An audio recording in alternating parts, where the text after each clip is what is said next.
Welcome back to our channel. నేను మీ Kavya.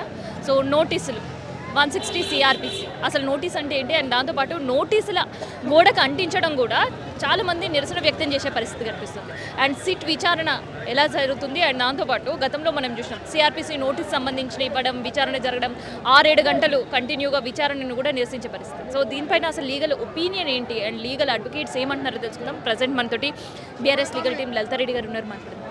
So ఏంటి అసలు ఫస్ట్ ఈ 160 CRPC నోటీస్ అంటే ఏంటి?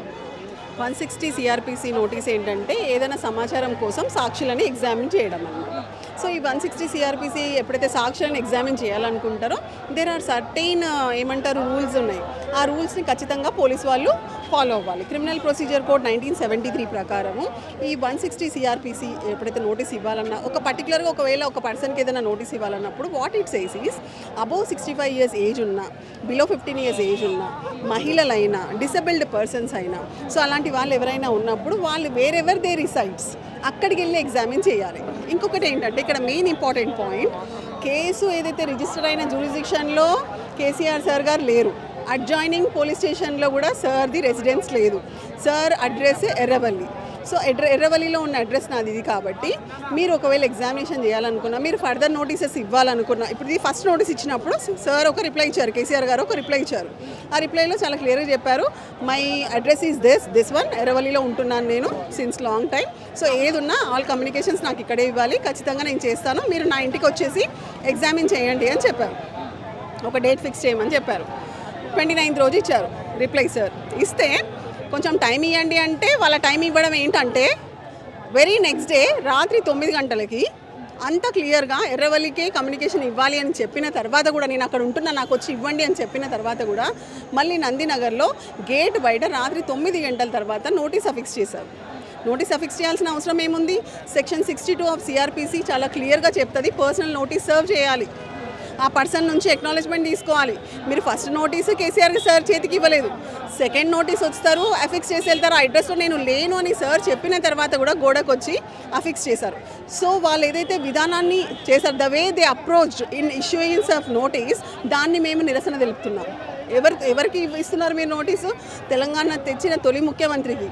సో ఒక భారత పౌరుడిగా కూడా ఎవరికి కూడా మీరు అలా చేయడానికి లేదు. మీరు ఒకవేళ తెలంగాణ తెచ్చిన తొలి ముఖ్యమంత్రి గురించే మీరు ఇలా బిహేవ్ చేస్తే, మీరు చట్టాన్ని తుంగలోకి తొక్కి మీరు ప్రొసీజర్ ఫాలో కాకుండా చట్టబద్ధమైన సంస్థలు, పోలీసు వారు కోర్టుని కానీ యాక్ట్ని కానీ గౌరవించకపోతే ఎవరు గౌరవిస్తారు?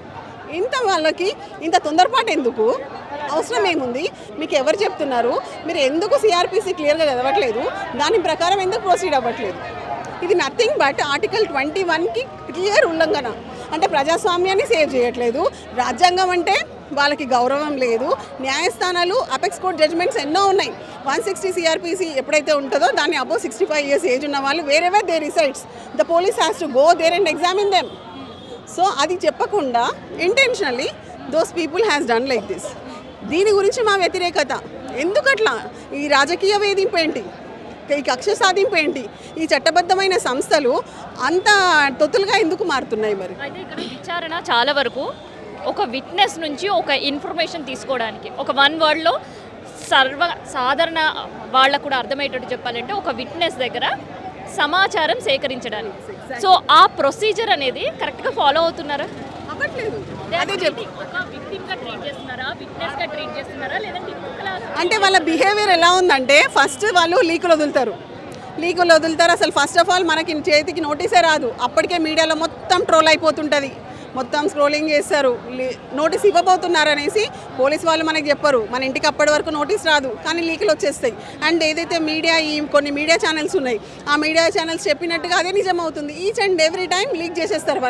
వాళ్ళు ఇష్టం వచ్చినట్టుగా ఏదో కథనాలు కంప్లీట్ ట్రయల్ చేసేస్తారు. కోర్టు చేయాల్సిన, న్యాయస్థానం చేయాల్సిన ట్రయల్ని ఈ మీడియా సంస్థలు ఏవైతే ఉన్నాయో ఒక 2-3 చాలా ఇది చేస్తారు. సో వాళ్ళు they will complete run the show అనమాట, ఇంటెన్షనల్లీ డిఫేమ్ చేస్తారు.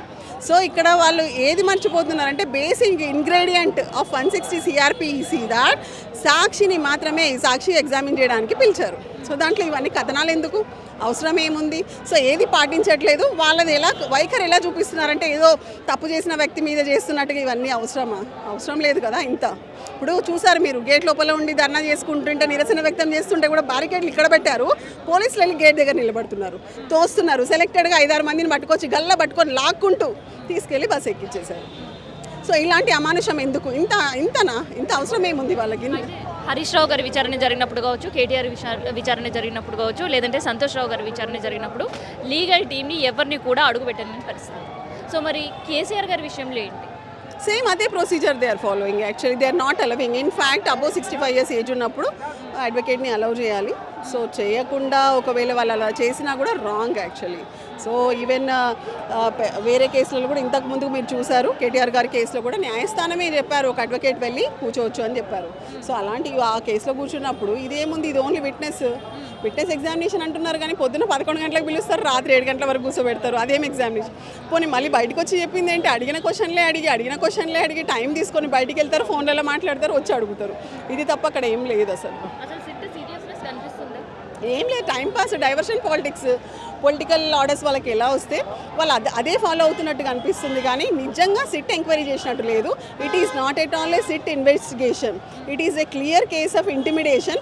Intentionally on the basis of investigation those people are trying to harass by using ఈ పోలీస్ యంత్రాంగాన్ని, మొత్తం చట్టబద్ధమైన సంస్థలని వాళ్ళ కత్తులుగా, వెపన్స్గా యూజ్ చేసుకుంటూ విపక్షాల మీదకి దాడి చేస్తున్నారు.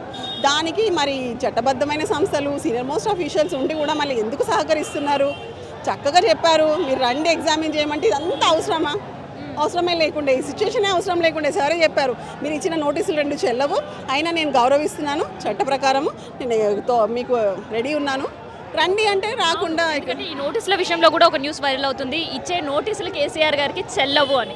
ఎందుకు కేసీఆర్ గారి వరకు వచ్చిన తర్వాత కూడా ఆ 160 CRPC నోటీస్ చెల్లని పరిస్థితులు ఉంటాయి? ఎందుకంటే ఆ నోటీసు ఏదైతే ఉందో వాళ్ళ జ్యూరిస్డిక్షన్ కానీ అడ్జాయినింగ్ పోలీస్ స్టేషన్ జ్యూరిస్డిక్షన్లో ఉన్న వాళ్ళకే ఆ నోటీస్ ఇవ్వాలి. ఆ అడ్జాయినింగ్ పోలీస్ స్టేషన్ పరిధిలో ఉన్న వాళ్ళకి వెళ్ళి పర్సనల్ నోటీస్ సర్వ్ చేయాలి. కానీ సార్ ఇక్కడ లేరు, పక్కన అడ్జాయినింగ్ పోలీస్ స్టేషన్స్ పరిధిలో లేరు. కానీ వీళ్ళు ఏం చేస్తారు, ఉన్నది ఎర్రవల్లి, బట్ నందినగర్కి వెళ్తారు, అక్కడ వెళ్ళేసి నోటీస్ ఎవరికో ఇచ్చేస్తారు. ఫస్ట్ నోటీస్, సెకండ్ ఇంట్లో ఉన్న వాళ్ళకి ఇచ్చారు. తర్వాత ఏం చేశారంటే గేట్ దగ్గరకు వచ్చి బయట ఫిక్స్ చేశారు. సో అదే అంటున్నాను, అసలు ఆ విధంగా చూస్తే ఈ 2 కూడా చెల్లవు. నేను ఇంతకుముందు కూడా చెప్పాను మీకు, section 62 of CRPC what it says, they have to issue personal notice service. Personal service ఇవ్వాలి, పర్సనల్ నోటీస్ ఇవ్వాలి, వెళ్ళి అక్నాలజ్మెంట్ తీసుకోవాలి. అది 2 కూడా జరగలేదు. సో ఈ 2 నోటీసులు కూడా నన్నెస్ట్ in the eye of law, ఇది కంప్లీట్లీ వాయిడ్ నోటీసెస్. సో మరి వీటి పైన కూడా మళ్ళీ కోర్టును ఆశ్రయించే పరిస్థితి ఉంటుందా? ఖచ్చితంగా అల్టిమేట్గా వీళ్ళ అన్యాయాలని, అరాచకాలని కంప్లీట్గా ఎవరైనా ఆపుతారంటే అది న్యాయస్థానాలే. అండ్ మాకు న్యాయస్థానాల మీద పూర్తి నమ్మకం ఉంది, ఖచ్చితంగా మాకు రెమెడీ లభిస్తుంది. ఇవన్నీ వీళ్ళు ఏదో డైవర్షన్, ఇప్పుడు బొగ్గు స్కామ్, నైని బొగ్గు స్కామ్ని అంటే దాన్ని ఏదో పరదేయాలనే ఉద్దేశంతో ఇది తీసుకొచ్చారు. సో ఇది జరుగుతూనే ఉంటుంది. బట్ ఖచ్చితంగా వి విల్ అప్రోచ్ అపెక్స్ కోర్ట్స్ని, న్యాయస్థానానికి వెళ్తాము. మాకు ఖచ్చితంగా రెమెడీ వస్తుందని మాకు నమ్మకం ఉంది, పూర్తి నమ్మకం.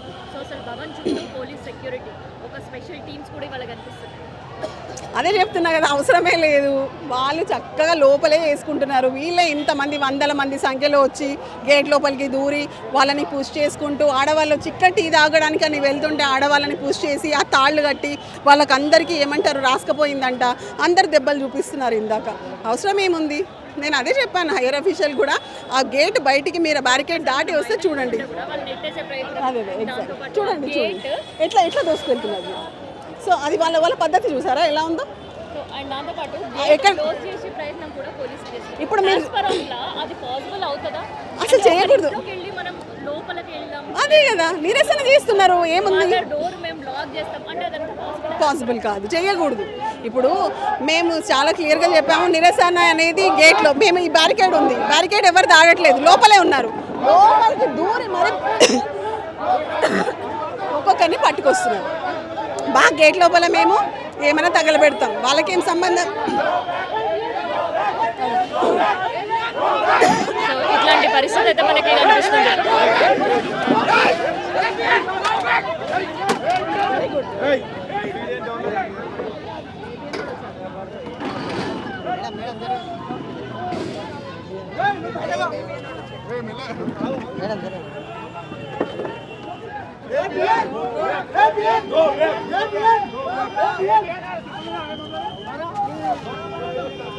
ఏంటండి 160